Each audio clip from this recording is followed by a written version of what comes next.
Hi, this is Brittany, and you're watching the Living Beyond Asana vlog. And this week on the vlog, we are going to be doing something that I've done just one time before. I'm going to pull an Osho card from the Osho Zen Tarot card deck.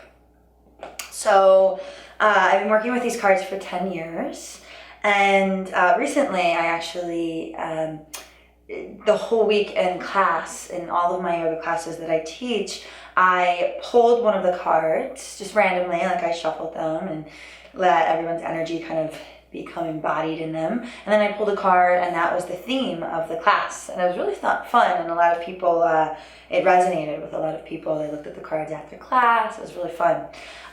For my meditation practice, more recently, for the past 40 days, I have been doing the Ego Eradicator, which I've had on the vlog before. It's that one. I've been doing that coupled with picking a card every single day. So it's been really amazing to kind of be on this journey of tapping in and getting this information about what this day is bringing and what really my heart is wanting me to know. So when I pick these cards, I kind of breathe into them from my heart and really ask that whatever my heart wants me to know, which is sometimes different from what our minds want us to know. So I ask whatever my heart wants me to know, may that be revealed.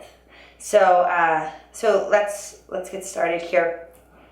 So I would suggest for you to close your eyes right now and maybe ask your heart if there's something, a message, or something that you need to know that's maybe deeper than your mind. Trusting that wherever you're watching this, whenever, that whatever card that comes out in some way, shape, or form, for some reason, that you're meant to receive that message.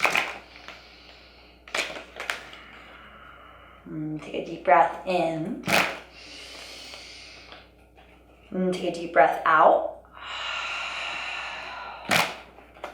And take a deep breath in. Feel like that one. You can exhale. Okay, beautiful card. So the card that was pulled was called Traveling. I'm going to come up nice and close so you can see it. Traveling. So really it's kind of these mountains. Someone, I think there's a really tiny person somewhere traveling on the mountains. So let's see here. Oh, basically opened right up to it. Okay, so just be receptive and listen, and perhaps something that I read resonates with you. The tiny figure moving on this path through this beautiful landscape is not concerned about the goal. He or she knows that the journey is the goal. The pilgrimage itself is the sacred place. Each step on the path is important in itself. When this card appears in a reading, it indicates a time of movement and change. It may be a physical movement from one place to the next, or an inner movement from one way of being to another. But whatever the case, this card promises that the going will be easy and will bring a sense of adventure and growth.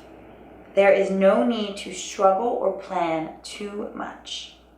The traveling card also reminds us to accept and embrace the new.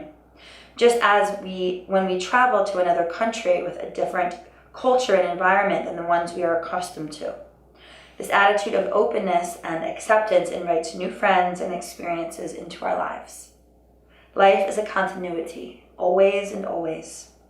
There is no final destination it is going towards.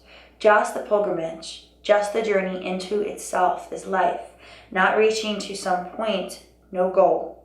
Just dancing and being in pilgrimage, moving joyously, without bothering about any destination. What will you do by getting to a destination? Nobody has asked this, because everyone is trying to have some destination in life, but the implications. If you really want to reach the destination of life, then what? Then you look very embarrassed, nowhere to go. You've reached to the final destination, and in the journey you have lost everything. You had to lose everything. So standing naked at the final destination, you will look all around like an idiot. What was the point? You were hurrying so hard, you were worrying so hard, and this is the outcome. So to me, what this card means, it doesn't mean to necessarily call you an idiot.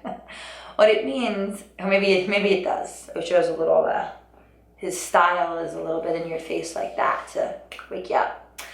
But for me, what it means is that a lot of times there's something that we're trying to accomplish, and in that accomplishment, a lot of times everything else, we get like blinders to other things because there's this like focus on this one thing, and sometimes in the focus of achieving a goal, we don't even realize that, oh wait, maybe that's not even the goal I want. Or sometimes when we're achieving a goal, we put so much into it that we can lose ourselves, like you said, or can just become very unhappy. Right? So instead of really allowing this connection with the cosmos and with the universe and with the creative consciousness to kind of help move us forward, to look for signs and for assistance on the path of our journey, whatever it may be, sometimes we get such blinders on, and there's this like, I have to reach this goal, and there's all this work, and we just wind up completely exhausted and actually further away from the goal than when we started. Because a lot of times with goals like that, there becomes this attachment and this gripping. So to me, this is about letting go of any grips that you have on anything and remembering that the journey is really the most important part. Being witness to every single moment and recognizing that it is okay to change courses if you need to. So taking that for what it's worth for you, taking the pieces that make sense, leaving the ones that don't. Things could change tomorrow, could be clearer. If you have any questions or comments, I would love to hear them. Leave them in the comments below. Have a beautiful week, and I will see you soon. Namaste.